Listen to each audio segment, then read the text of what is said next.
Perched on a rocky peninsula at the very tip of Africa, where two mighty oceans meet, lies Cape Town, the mother city, one of the most desirable tourist destinations and a great wine capital of the world.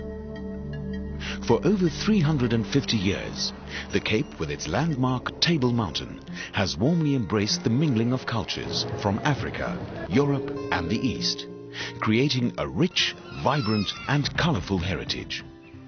For more than 3 centuries, since the Dutch first planted grapes for the Dutch East India Company, the fruit of the vine has formed an integral part of our historical landscape. Today, Cape Town is the gateway to the wonders of the winelands. Lying at a latitude of 34 degrees south, South Africa has 5 wine regions divided into diverse wine districts.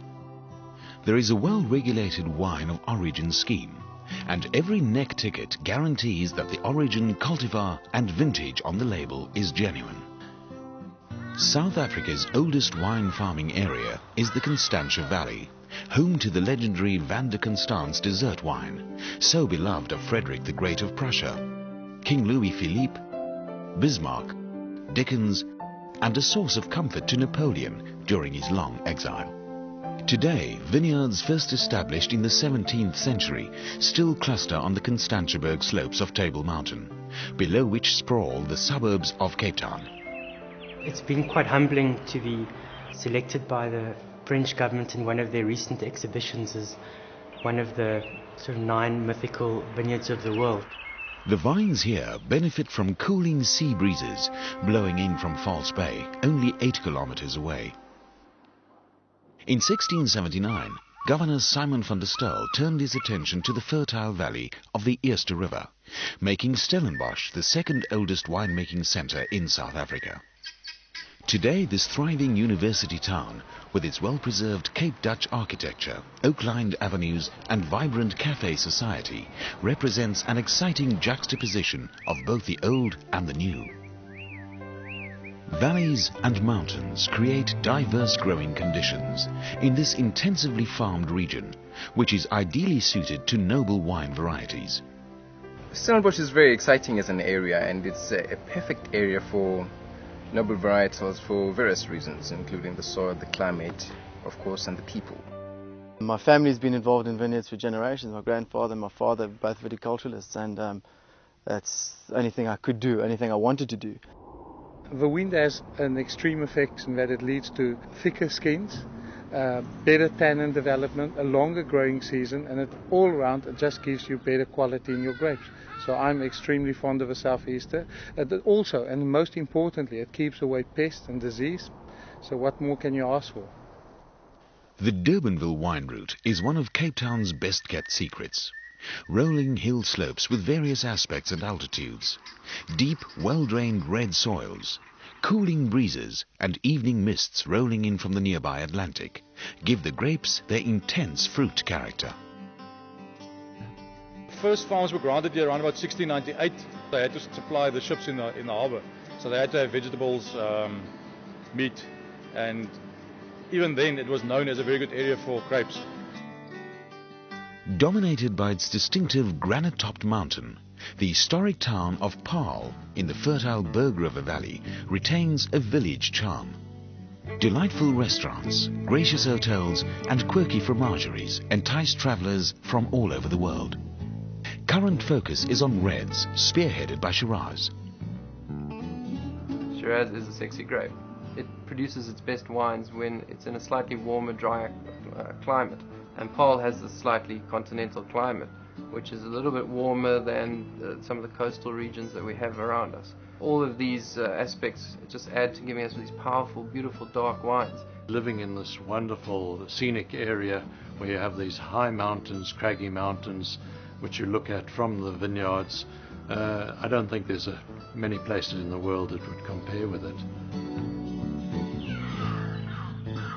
Lying snugly in a verdant valley, ringed by spectacular mountain peaks, Franschhoek is the cuisine capital of the Cape.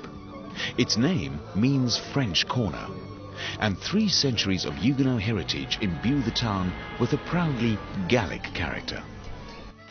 Franschhoek is widely regarded as the gastronomy tourism capital of the Western Cape and of South Africa. In our small little village with a permanent population of around 7,000 people, we have 30 restaurants, 3 of them which regularly feature in the top 10 restaurants in South Africa. From the quaint little farms to the luxury Relais Chateau hotels, you won't find a warmer welcome. At the foot of the breathtaking Baines-Kloof Pass is the burgeoning Wellington wine route.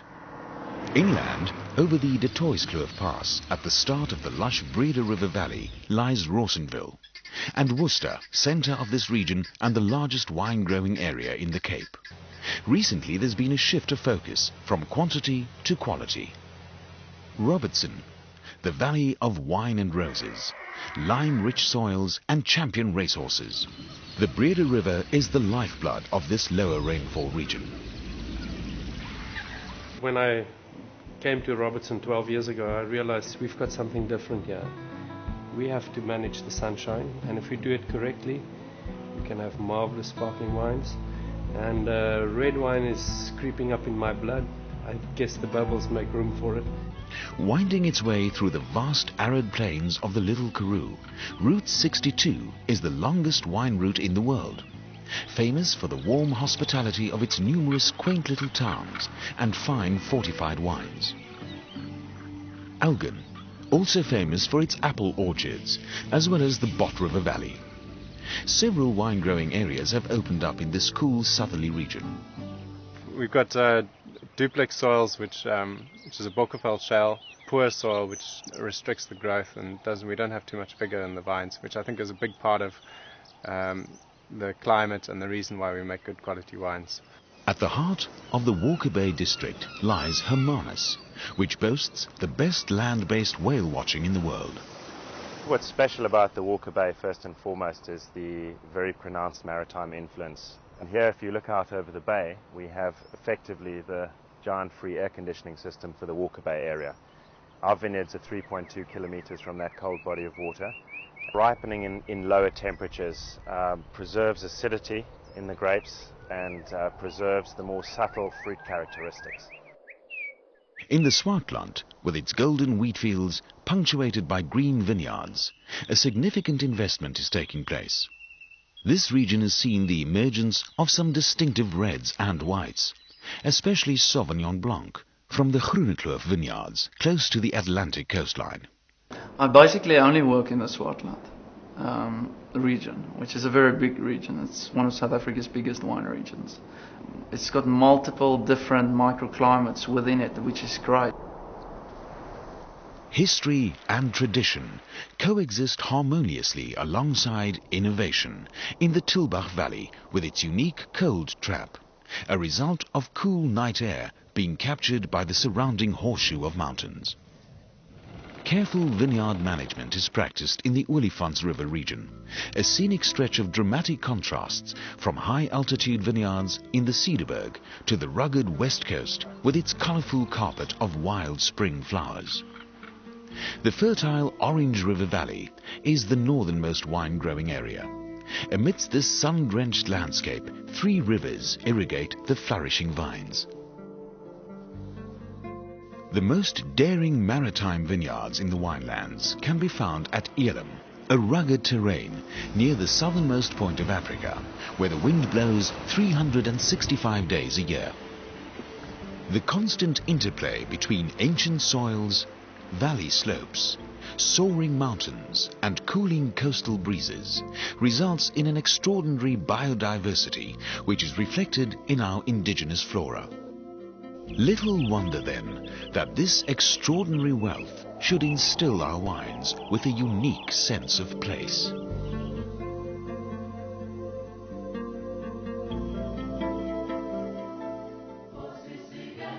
In 1994, South Africa became a peaceful democracy, and the last 10 years have seen a renaissance in the winelands. I think it's justifiable to say that we are most probably the most improved wine industry in the last 5 years. And that's great, because the wines are very well accepted now. Today, South Africa has brands in the top 10 of some of the most competitive wine markets in the world. South African wine exports have more than doubled in the last few years, and a focus on quality has resulted in extensive replantings of noble varieties. The most widely grown grape variety, Chenin Blanc, is being reinvented as an exciting lifestyle wine.